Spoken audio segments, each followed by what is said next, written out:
Hi, I'm Dee Dee Bass-Wilbon, And I'm Dina Bass Williams, and we are the Bass Sisters. and this is Policy and Pound Cake.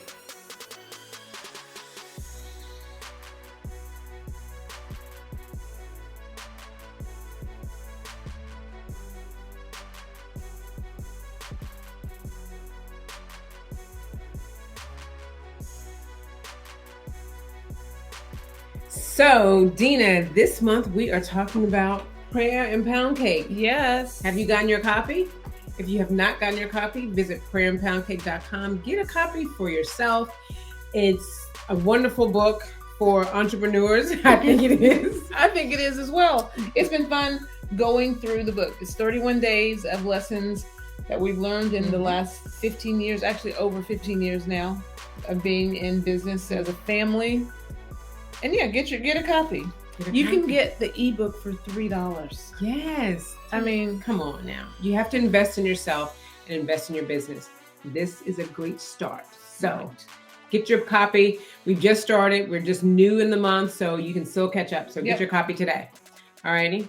So I am excited. We have a wonderful conversation. Looking forward to this conversation with Paul Fitzpatrick. Yes. 1792 exchange. Yeah, let's get into it.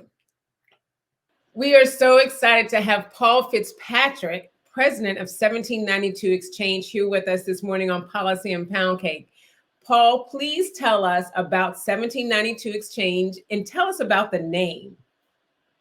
Yeah, thank you so much. First, thank you for having me on. It's my honor to speak to you and your audience. 1792 Exchange. The name comes from the year the first stock exchange was founded in the US. And it was founded because shareholders were being cheated. There was not a free exchange of information, and there was a lack of trust, which is a little like what we see happening today because corporations have gotten politicized. And what the organization is we're a nonprofit advancing freedom of speech, freedom of religion, and free enterprise. In this context, as I said, where corporations have begun to engage in political fights and been politicized in a means that undermines our businesses and our freedoms. And so we're here to help those corporations move back towards neutral. And we're also here to protect small businesses and nonprofits that might get stuck and caught in the crosshairs because they happen to have the wrong viewpoint, whether it be ideologically, politically, religiously, that maybe some corporation is being pressured to cancel that kind of business. Okay. Awesome. Wow. And so, we are a huge passion. We have a passion for the marketplace of ideas, freedom of expression. Because of our faith, we want to make sure that everyone has the ability to share their faith in the public square. But when you talk about people in the workplace and corporate America, what is your greatest fear as we move into this kind of wokeization of corporations? Right. Well, I mean, there are three big picture issues. One, it harms the businesses when they take their eye off the ball of making money. Two, it undermines our freedoms. And three, it is a threat to our overall economy, especially when it comes to energy. And we've also obviously mentioned the freedom of speech, but our energy, because under this banner of ESG, environmental, social, and governance principles, that's kind of how these ideas are pushed into corporations. So there's not really one threat; it's really three major threats. Okay.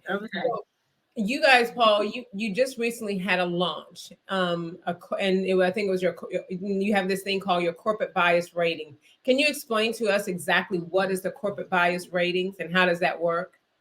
Yes, getting back to the overarching problem, what we saw, and it really exploded in 2020, where corporations started, there were some employees fired, there were contracts canceled, there were customers canceled, there were vendors canceled, and it came from in the banking sector, people lost their banking support or payment processing or web hosting. So that was the big picture threat. Organizations lost their ability to function because of ideological or political or religious reasons. And so we said we need to develop a tool so that they can protect themselves and they can evaluate their vendors and suppliers. So, your small business, you have to have banking, you have to have web hosting, you have to have email marketing, all those things. If any one of those suppliers cut you off, it makes it hard for you to conduct your business. So we said, how can we help you, the small businesses and nonprofits who just want to go about their missions? How do we equip them? So we developed the corporate bias ratings. We evaluated over 1,000 companies on their likelihood of canceling or denying service or divesting for political, ideological, or religious reasons. And so we're not pushing companies. We don't hope companies become Republican or red or Democrat or blue, right or left. We just want companies to serve everybody with integrity and excellence. So this tool is intended for small businesses and nonprofits to evaluate their vendors and suppliers to see, are they likely to be canceled? And we can talk more about how you can use it. But also, certainly some families are going to use it to make decisions that way. But it's really intended for small businesses and nonprofits. Wow, that is so important and so powerful. I know we are a small business, and I think of we often pride ourselves on our ability, Dee and I, on our ability to say, we work for ourselves. We can say we can do whatever we want to. But I think about everything from this platform that we're using to record this Zoom, to record this StreamYard, the accounts that we use for our vendors to pay us and for us to pay our contracts. We say things that we know would get us in trouble in some spaces. Like we say that women are women and men are men, and you can't just choose to be one or the other. We say things about our faith that are like we believe Bible believing Christians, and this is what we believe. Jesus Life Christ starts at conception. And so saying these things, we've always kind of boldly said, well, Basketball Affairs, we work for ourselves. But you're right, we have the potential of being kicked off of platforms, possibly because of our worldview. Now, are there cases when, like, I want to go through, and we, in advance of the interview, Dee did the due diligence to look through and everything and prepared our interview brief. And so as I look through some of the corporations as an individual, as a family, there are some corporations that I'm like, what, I didn't know that they were in this threat. I personally don't want to use them anymore. Right. Do I find myself now in this space of cancel culture, like where I am canceling an organization because I don't like their views or the way they behave? Yeah, well, that's a good question. The question is, whose money is it? And back to the bigger picture, we're talking about a lot of these. We started with public companies because they're the big ones that have the most influence. Public companies don't own themselves. Their shareholders own themselves. So that's one. When they are using their money and their brand to push agendas that are ideological, they're by definition dividing employees, alienating some customers, which makes it harder for them to be successful in the long term, which harms their shareholders. So that's the one side. The other side is you using your consumer dollars. They're your dollars, and it's up to you to decide, do I want to work to give money to in a free exchange with an organization that is advancing an agenda that's opposite to what I believe, my deeply held beliefs. Now, you might say, you know what, I don't like what they're doing, but I like their products, but I'm going to do it. I'm going to use them anyway because I don't have any other alternatives. Everybody is going to we're not saying there's a right or wrong answer to that. Some folks are going to say, I don't have a choice. I got to get my coffee on the way to work. There's only one place. I know they're, whichever company, I don't like that, but I got to get it. Or there may be, I have two options. Again, back to our database, we're not primarily focused on consumers and those kind of coffee level decisions, frankly. It is back to the financial operational supply chain. But it is true, we as individuals, as consumers, should use our influence whenever we can for positive. And maybe that's a good segue. And I don't mean to jump ahead. Do you want me to talk a little bit about how a consumer could use the database? Absolutely, yes.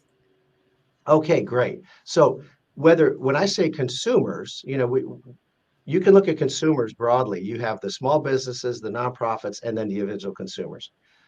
We want all three to look in their database, our corporate bias ratings, and look at and print off the 1.5 page reports on their companies, the vendors that they supply, that they rely upon, and to evaluate it and to look in the details. Don't just say, well, it's rated high risk, so I'm never going to talk to them, or it's lower risk, so they're fantastic. No, we want you to actually look at the details. See, why did they get a lower risk rating? Why did they get a medium risk or a high risk rating? And click on the links. Everything in there is public. It's footnoted. It's public information. And by the way, if a corporation tells us we're incorrect on something, we'll correct it. We're talking to companies right now correcting their reports because they pointed something out, and we're happy to do that. But what we want folks to do, print those off, walk in. For example, most of the folks listening to this, your bank is pushing an agenda. If you have one of the big banks, big national banks that has a local branch, they are probably pushing a pretty ideologically aggressive agenda.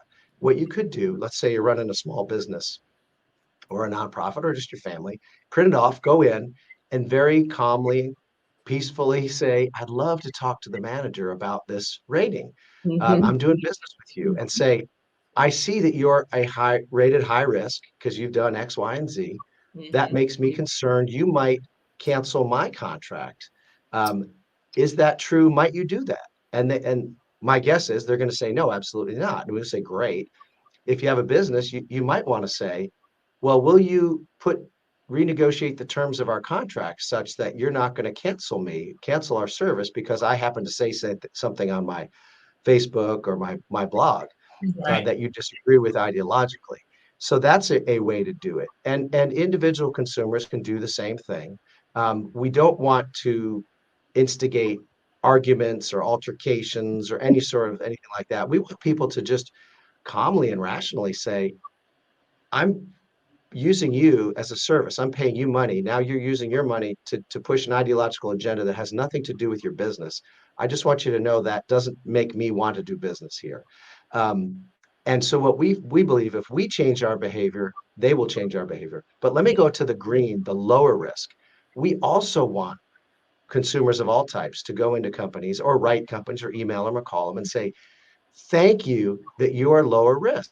Thank you that you're not politicizing your brand. I don't want you to be a party, Republican or Democrat or independent or anybody. I thank you for just having good products and services. And that also will have great reverberations up through the chain of command, the more people do that. Exactly. What has the response been from companies that find out or that know what their rating is? What has how has that response been? Well, as you can imagine, we're not hearing from the ones that have a lower or green rating. We're hearing from the high risk ones, and I had a communication with a medium risk one that frankly they said, hey, you link to a story that was later updated, having to do with where they funding Planned Parenthood. And so, and again, you can agree with that or not, but the point is, should a corporation be funding those kinds of things? And so we said, oh gosh, thank you for letting us know. Our research team is looking at that, and we're going to most likely update their, because it looks like they're correct. The data, the report was updated later after our report. Now, the high risk companies, those are interesting conversations because what we want to do, we're not about beating them up. We're not about, we want to have a conversation and say, okay, what happened? This incident or these multiple incidents added up to you being a higher risk of canceling. Doesn't mean they've already canceled. It means they're higher risk because they've done all the different things that say they are pushing an ideological agenda, which is alienating some customers, which leads you to believe they're willing to cancel customers. So we're talking to them. So they're not happy, as you can imagine, but we're willing to have a conversation and say, will you do things to say publicly you'll serve everybody and you'll protect the viewpoints of your employees? Because all these big companies, honestly, they'll have public statements and for their employees saying we're not going to do anything that violates Title VII and we'll protect everybody, and as they should. But very, very few companies have a policy that also says we protect employees and will not discriminate based on viewpoint. Now, that they don't have to do. But if they did that, I think more people would want to work there because it tells you this is not the workplace where they're just having one viewpoint is allowed. It's really a workplace where multiple are allowed, which really tells you you know what? This is the workplace. This is not the place for us to debate the most contentious ideological issues of the day. We want to come to work, do our jobs, care Exactly. for our colleagues and our customers, and go home. And you know what? On my own time, I'll talk about ideological things and this political party, that candidate, and all that. There's really no place for that in the office, frankly, in the workplace. And so that's one of the things we're asking companies to do. We'll see. We've only been public for a month, and so the almost 1,100 companies that we've now evaluated, 14% of them, or about 150, are high risk. So I imagine we'll be hearing from a few of them. Um, you talked about ESG earlier, and that's an issue, obviously, that we have been wading into as well. And it almost feels like there is a prescribed answer to the E, to the S, and the G. Like it is okay to engage in these issues if your E, S, and G is in aligned with often left-leaning view of those things. How do you? I almost feel like it's a the horse is out of the barn on that, and I don't know how we pull back. How are you explaining to regular businesses, small businesses and large, the what like the actual danger of ESG? Because it's a very dense conversation that needs to be boiled down into manageable bites, and that everyday people can really understand and talk about. Yeah, no, you're absolutely right. I mean, it starts with every company should be a good steward of everything, which includes the environment. So that you shouldn't pollute. That's easy. That's the E. The S on the social things. Companies need to care for their employees, but that does not mean that they need to endorse every unique agenda and ideology related to gender, sexuality, race, all those things. And on the governance, of course, you want companies to have good governance and care for folks and steward the dollars well. But really, what ESG is this idea: environmental, social, and governance. It's a system that basically, you think of it this way: ESG married woke corporate virtue signaling, and their baby is cancel culture. And in essence, it's the weaponization of corporate power to achieve ideological and political ends. And and that's a means for a few people to make billions, if not trillions of dollars. But really what it does is it's choking the market. It's stifling the market. And so to answer your question, on for small businesses, what they need to do is just be good corporate citizens and take care of their employees, their customers, their communities. And the problem is that the massive institutions, the BlackRock, State Street, and Vanguard, the big asset managers, and then the top 10 banks, massively, and working with a group called proxy advisors that has to do with people voting their shares and shareholder resolutions, and they put pressure on companies to push these agendas. And so it comes down. And so very few small businesses wake up in the morning and say, you know what, I'm working really hard. I'm working 12 hours a day. You know what, I'm going to dedicate 3 hours today on ESG. Um, figure out how to measure it and how to report it and all that. No small business does that. So it's being pressed down from big corporations onto the small businesses. And we appreciate that. If you're trying to get a loan and every bank is saying you have to check an ESG box, we appreciate you're in a really hard spot. The question is, what are you as a small business committing to do? There's a thing called greenwashing that some of your listeners have probably heard of. That's where companies use the word green and renewable and sustainable and all that, even though they're not changing anything that they're doing. They're just, of course, they're not trying to pollute. They're obeying the law, but they have to slap these words on top of it. That's a bit of what ESG is, but it's more than that. There's genuine risk to businesses because coming down, I didn't even mention the insurance companies. Your small businesses are under pressure that, if your bank is saying you have to have an ESG score and somehow you figure that out, well, then those big institutions and financial institutions are putting pressure on the insurance companies to say, don't insure people in this industry because their ESG score is too high. They produce too much carbon, they have a factory, or they're producing cars or electricity. That is a massive pressure and threat. 'Cause any business is, depending on what you're doing, if you don't have insurance, you're shut down. And so I appreciate, there's no easy answer. I appreciate for small businesses the really the pickle they're in, the squeeze they're in. But I do think it's worth them coming back with facts, with data, saying we're good corporate citizens. And what you're asking me to do, it's beyond the law. We don't need to do that. But also it's not making a difference. And I think it's worthwhile them being armed to say what this is leading to. This is choking capital markets. And that's manipulating markets. For example, within the insurance industry, it's driving up costs. For some, reducing it on others. It's driving up our energy costs because these big financial institutions are saying, no, we commit to not funding oil, gas, and coal. Well, what is that doing? When there's less funding of that, it drives up the cost. And then you add on top of that global problems, and all of a sudden our energy costs are really high. And so what's that do for the consumer? It's not just your gas in your car is expensive. Every product is more expensive because the biggest input in manufacturing is energy for most things. And then the other thing is your food costs are dramatically higher. And because massive inputs, energy, fertilizer, all that. And so you have got individual families, the hardworking families that are really struggling because companies are making political and ideological commitments. It's harming them, harming the business, harming the family. So we need folks to get educated on that. And by the way, on the environmental piece, we're not here to debate. Is it a little warmer than it was a while ago in time? Sure, it's a little warmer. And that's even, how much, that's debatable. But what these companies have been committed to doing is saying we're going to keep the globe from getting more than 1.5 degrees Celsius hotter by 2050. And that's called the Paris Agreement, which US didn't sign on to.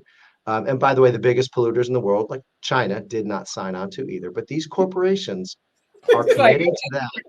They're committing to that by 2050. To get there, they're committing to being net zero on carbon emissions. So to do that, it's not feasible, one, but they are actually changing our entire economy, how we're investing and what we're doing based on that target. So that's a long-winded answer that your small business owners and listeners need to get educated to be able to say, wait a minute, you're pushing an agenda that's not based on science, it's based on ideology.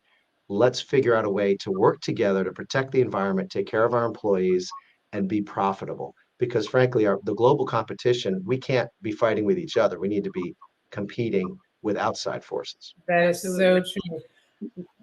I know you got your wrap-up question, and we're going to wrap up. But Paul, this has been so great. Really has.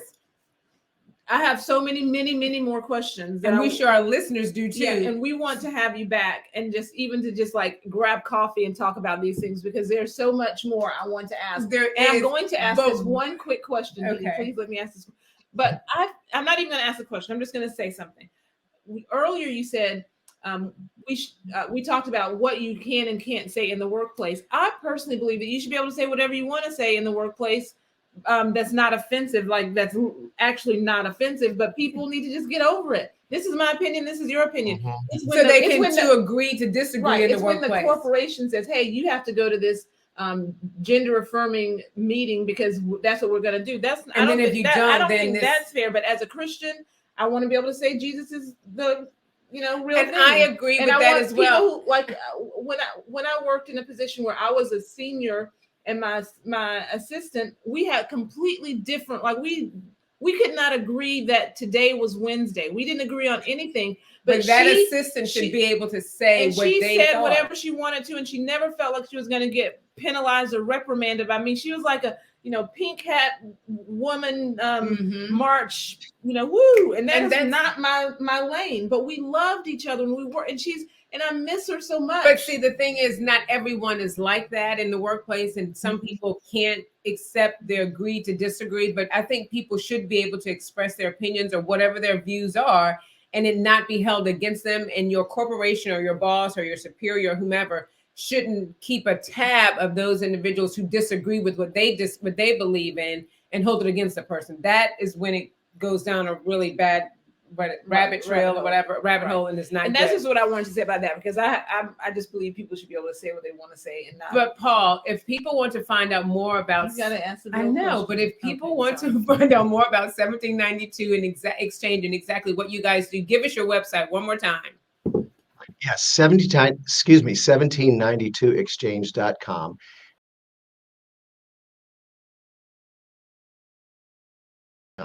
And it's very easy. You can put in the name of a company and it'll come up, or you could put on an industry, say I want to look at banks, or I want to look at banks that are low risk or banks that are medium or high.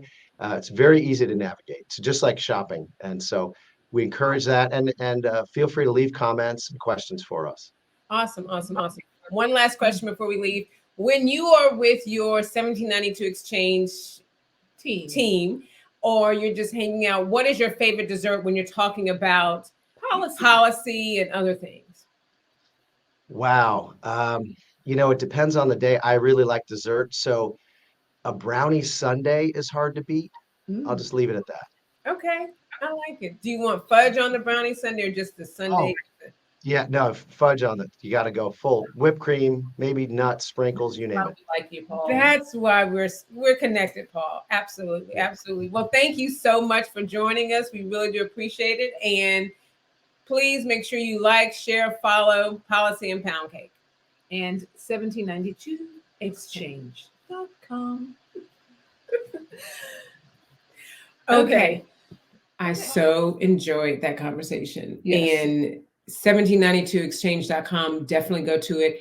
That is an extremely powerful tool for small businesses. Mm-hmm. Just absolutely amazing. Yes. And I can't imagine the volume of time and work it took for his staff to pull something like that together. But like you said, what an incredible resource that is going to be for small businesses and for large corporations as well. Absolutely. I think as a consumer and as a small business person, we should all appreciate that and the work that they do at 1792 Exchange. So thank you again, Paul, for joining us. It was great. Yep. We look forward to following up in a couple of months to see how it's going. And we think that it's going to actually encourage people to embrace religious liberties and embrace freedom of expression more. And something that he said, I appreciate, because you do this.